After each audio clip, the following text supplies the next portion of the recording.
Discuss करेंगे वो calculus का थर्ड लेक्चर। और आज जो हमें पढ़ेंगे वो कि किस तरह से हम डोमेन फाइंड करते हैं और किस तरह से हम रेंज फाइंड करते हैं। मैं 3 एग्जाम्पल के जरिए कोशिश करूंगा कि आपको क्लियर कर पाऊं कि किस तरह से हम डोमेन फाइंड करेंगे और रेंज फाइंड करेंगे। सबसे पहले जिस व्यूअर्स ने हमारे चैनल को सब्सक्राइब नहीं किया है तो आप सबसे पहले चैनल को सब्सक्राइब कर लें।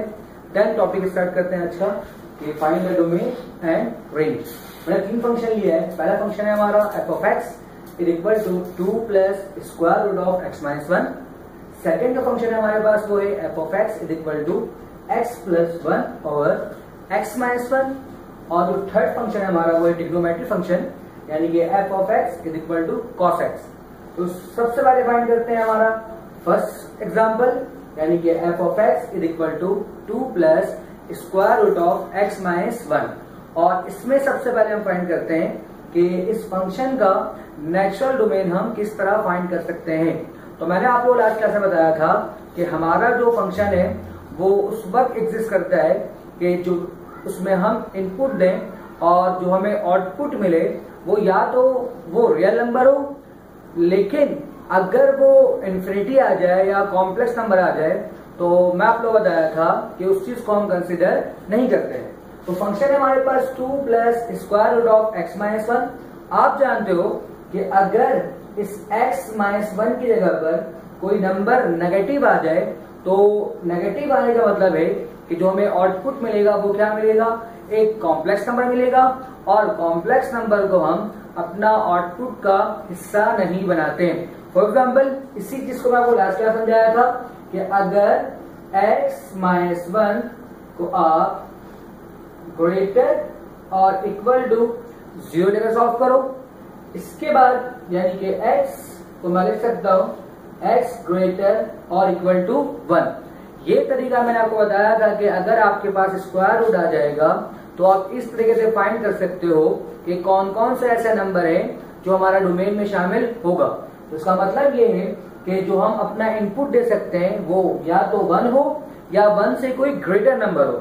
अगर आप 1 से लेस पुट करोगे, फॉर एग्जाम्पल अगर आप यहाँ x की जगह पर इनपुट 0 दोगे तो 0 minus 1 is equal to minus 1। और स्क्वायर रूट ऑफ माइनस 1 का मतलब होता है आयोटा, मतलब इमेजिनरी नंबर। और इमेजिनरी नंबर का मतलब है कि वो एक कॉम्प्लेक्स नंबर है। तो इसलिए हम 1 से बिलो नंबर नहीं लेंगे, जो भी हम नंबर लेंगे वो 1 से ग्रेटर लेंगे। तो हम कह सकते हैं कि जो हमारा डोमेन है, जो हमारा नेचुरल डोमेन है वो 1 से लेकर पॉजिटिव इंफिनिटी तक है। इस चीज को बता दूं, ये लिखने का तरीका है ओपन इंटरवल क्लोज इंटरवल। ये मैं आपको किसी और लेक्चर में बताऊंगा कि ओपन इंटरवल होता है क्या है और क्लोज इंटरवल क्या होता है। इतना याद रखें कि स्क्वायर ब्रैकेट और राउंड ब्रैकेट, स्क्वायर ब्रैकेट का मतलब ये होता है कि जो नंबर लिखा हुआ है इसे हम कंसीडर करते हैं, और राउंड ब्रैकेट का मतलब ये होता है कि जो नंबर लिखा हुआ होता है उस नंबर को हम कंसीडर नहीं करते। अगर नंबर से पहले स्क्वायर ब्रैकेट है तो उस नंबर को हम कंसीडर करेंगे, अगर राउंड ब्रैकेट है तो उस नंबर को कंसीडर हम नहीं करेंगे।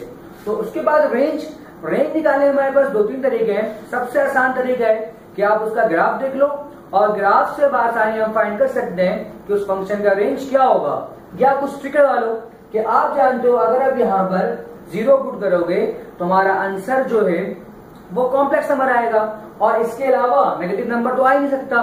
तो इसका मतलब है कि इसमें आप कुछ भी इनपुट दो तो जो हमें आउटपुट मिलेगा वो या तो 0 मिलेगा या ये 0 से ग्रेटर मिलेगा। नेगेटिव तो पॉसिबल ही नहीं है, क्योंकि अगर आप नेगेटिव यहाँ पुट करोगे तो जो हमें आउटपुट मिलेगा वो कभी नेगेटिव आएगा नहीं, या तो वो कॉम्प्लेक्स नंबर हो जाएगा और कॉम्प्लेक्स नंबर को हम कंसीडर करते ही नहीं है।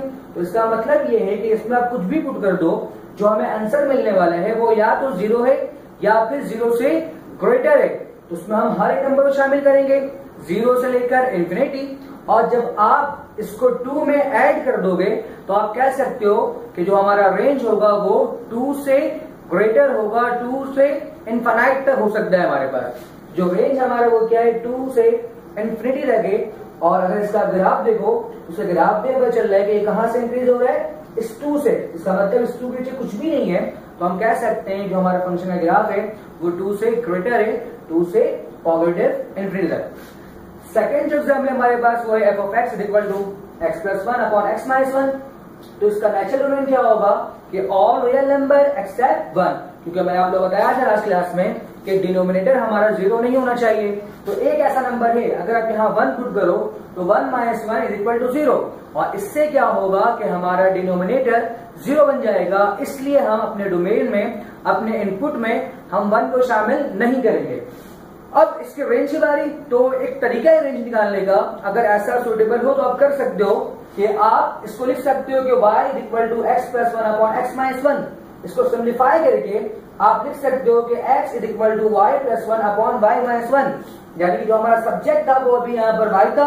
अब यहाँ पर क्या हमारे पास x है, हमें यहाँ पर क्या करना है, x की वैल्यू फाइंड करनी है। तो अब आप क्या करो, जो काम आप डोमेन के लिए करते हो वही काम यहाँ पे करो कि आप देखो कि y - 1 हमारा क्या है, डिनोमिनेटर है। अगर मैं y की वैल्यू 1 पुट कर दूं तो अगेन 1 - 1 क्या होगा, 0, और इससे हमारा डिनोमिनेटर 0 जाएगा, और डिनोमिनेटर हमारा 0 नहीं होना चाहिए। तो इससे हमें ये पता चलता है कि जो हमारा रेंज होगा वो 1 नहीं होगा, इसके अलावा कुछ भी हो सकता है। तो मैं कह सकता हूं कि जो हमारा रेंज है वो क्या है, ऑल रियल नंबर एक्सेप्ट 1। तो ये भी एक तरीका है रेंज फाइंड करने का कि आप क्या करो, अपने फंक्शन को y से x में लेके आ जाओ, और फिर आप क्या करो, उसकी वैल्यू फाइंड करो। कि जिस तरह आप डोमेन फाइंड कर रहे थे लास्ट टाइम, यहाँ पर भी आप वही करो, डोमेन ही फाइंड करो, लेकिन यहाँ पर जो डोमेन फाइंड कर रहे हो ये कंसिडर हो रहा है रेंज की तरह। लास्ट जो फंक्शन है हमारे पास वो है f(x) = cos x। मैंने आप लोग लास्ट क्लास में बताया था कि डोमेन हर वो नंबर होगा जिससे आंसर या तो इन्फिनिटी ना हो या तो कॉम्प्लेक्स नंबर ना हो। तो आप जानते हो cos x, इस x में आप कुछ भी पुट कर दो, कोई सी भी वैल्यू पुट कर दो, तो उसमें ऐसा कभी भी नहीं होगा कि हमारा आंसर इन्फिनिटी आ जाए, क्योंकि यहाँ पर डिनोमिनेटर नहीं है। तो हम कह सकते हैं कि द नेचुरल डोमेन इज, जो हमारे पास जो फंक्शन है इसका नेचुरल डोमेन क्या होगा, और रियल नंबर। अब इसका हम रेंज किस तरह फाइंड करेंगे, इसके रेंज को हम कहते हैं -1 से लेकर 1। इस तरह आप जानते हो कि जो इसका ग्राफ बनता है रेंज का, cos x का, अब उसका ग्राफ देखो कि हमेशा जो उसका ग्राफ अबव जाएगा वो 1 तक, और वो जो बिलो आएगा वो -1 तक। ना तो ये 1 से अबव होगा, ना तो ये -1 से बिलो होगा। तो हम कह सकते हैं कि जो हमारा रेंज है cos x का वो क्या है, 1 से लेकर -1 या -1 से लेकर 1। तो हमेशा जो इसका रेंज आएगा हमारे पास वो -1 से लेकर 1 तक आएगा। उम्मीद करता हूँ स्टूडेंट कि आज का लेक्चर आपको समझ में आया होगा। शुक्रिया।